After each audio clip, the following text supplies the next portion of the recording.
Amis fidèles de l'émission à la Une de Star, encore une fois de plus, bonjour. Nous sommes aujourd'hui à Stockholm, comme nous avons promis, comme toujours dans nos émissions, pour un nouveau numéro de l'émission à la Une de Star. On avait promis au départ de notre émission que l'émission à la Une de Star, c'est une des émissions qui vous fera découvrir la Scandinavie. Non seulement la Finlande, parce que l'émission vient de la Finlande, la Scandinavie contient 5 pays, la Suède, l'Islande, la Norvège et le Danemark. Alors on s'était décidé de faire le tour de tous ces pays. Et pour commencer, à tous notre honneur, on a commencé par la Suède. Nous sommes là aujourd'hui en Suède, précisément à Stockholm, la capitale de la Suède, où nous allons rencontrer nos amis, nos frères qui vivent ici en Finlande.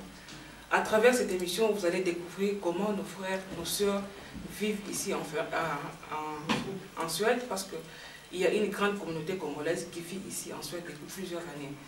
Alors, nous allons rencontrer ces hommes, ces femmes, et nous allons même avoir un entretien avec un homme de Dieu. Et dans notre délégation de l'émission à la Une de Star, nous sommes accompagnés par une de sœurs qui vit chez nous en Finlande, qui est aussi une servante de Dieu, qui sera avec nous un moment à l'autre. Mais pour l'instant, pour commencer à tous notre honneur, je commencerai par les habitants de la Suède, nos frères, nos sœurs qui habitent la Suède, les Congolais qui habitent la Suède.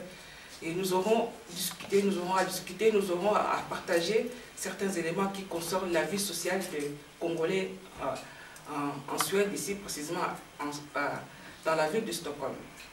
Bandeko balandi émission ya Une de Star, ezali esengo mingi mpona mokona lelo.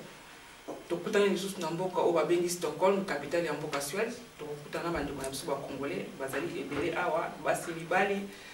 Tokosolana bango, tokoyeba ndenge nini Congolais afandi na kati ya mboka oyo, communauté ezoko fonctionner ndenge nini, basi mibali kimia ezali na mabota, bana bazoko prospérer, tokomeka koyeba mwa moke ndenge nini bango bafandaka kati na mboka oyo ya Suède.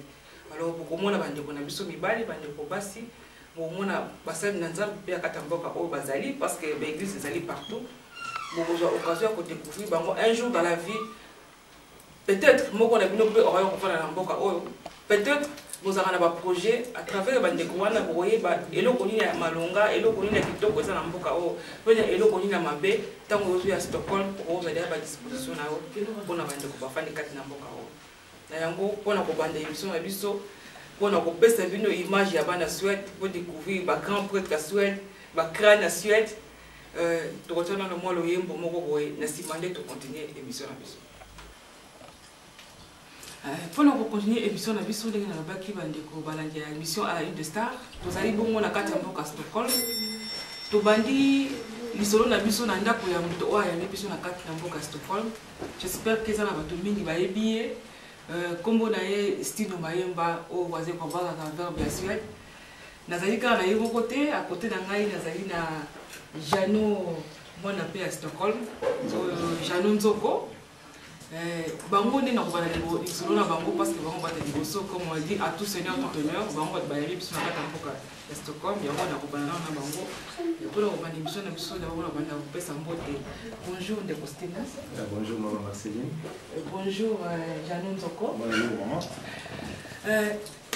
De Costino Mayemba na ina yeba ndenge nini ba Congolais ko fandi na kata Suède. Est-ce que bolingo entre bino ba Congolais ezali?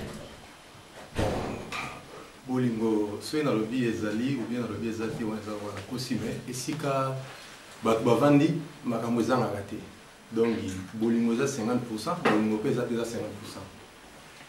Bon question na ngana tuna est-ce que ba ko yima ezali te entre ba Congolais eloko nini ya kitoko oyo benda moto ya ofana na Suède eloko ego benda moto avant na Suède ezali peut-être vie sociale dans Suède vie sociale ezali kitoko eloko ego benda moto peut-être aya over na Suède ezali moi.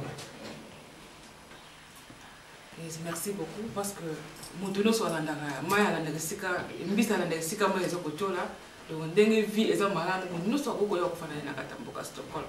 Alors on a kubanda soko tuna question na ndeko na ngai Janon Nzoko ndenge nini ba jeune na kata ya Stockholm makambo zotambola bien. Oui, bon, à maison tambola bien là-bas, au bazar, disons, au bazar intégré. Pas, on dit bazar à moi, disons bazar en opportunité, autant ça m'a maman quoi. Mais Suède, disons, on sent les actes, même sans les actes, problème, de comprendre les langues, il y a pour s'intégrer, disons, s'adapter quoi, dans le système il y a ses doigts pour que Mamou et moi on appelle quoi. Pour moi, il y a des milliers de Congolais. Les Congolais, ils à Paris, ils à Bruxelles, ils à Londres. Ils habitent que pour les hommes.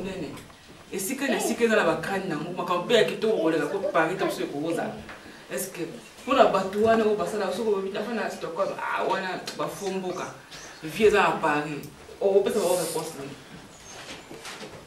Nous avons que, disons, pour les à Paris, d'abord Paris est la capitale de la France, et pour les à Paris, pour les alliés, bisika pour nous avons dit bisika pour nous avons côté ça, moi m'écoute. Parce que les gens ont beaucoup de gens pour dans le net, disons tu vas prendre la fêtité.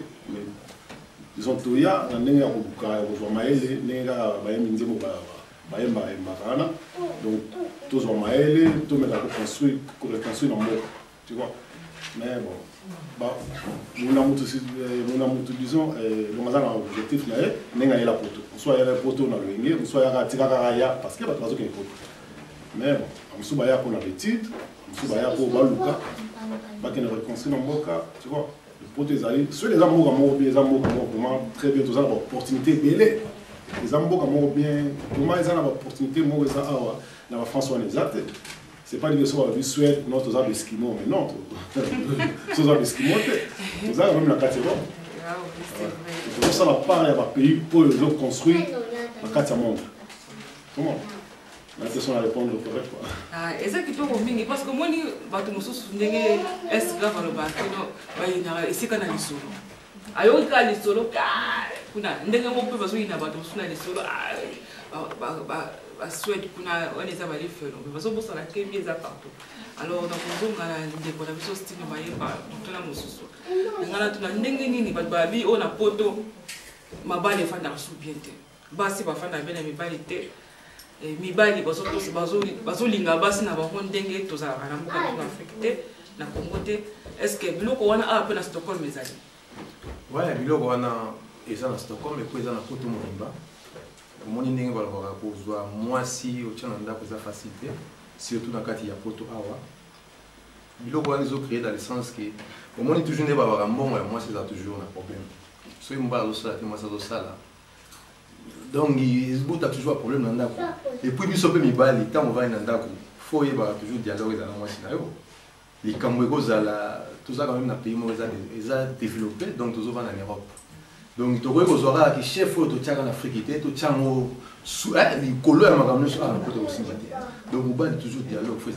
Et il faut se rébaisser. S'il s'agit d'aider-moi scénario, donc, ceux qui vont vivre dans le dialogue, comment aussi, mais si vous avez à côté, moi, les gens, vraiment, il y a un moment où il y a des problèmes suite à la alors, pour nous, ndenge ba mama situé comme papa va comment puisque peut sa faute na basi. Basi na poto ba kwa mtu makasi. Et quelque part papa peut besoin na faute na maman. Ah mais bien sûr, papa il faut moi je suis remis quelque part pour mtu makasi, il faut ba cause où tu vois puis. Ils ont demandé les la fleur sur aux autres moment était kokufa. Donc faut y ba donc cause où tu vois puis. Tu peux ça là ma faute, tu peux ça là ma faute mais les deux côtés peut ça na faute. Pour ba tous ba le que non. Mibali surtout mikwa ni kambo oyo ya ba foyer za mibali surtout bazo kwa kizeka basi.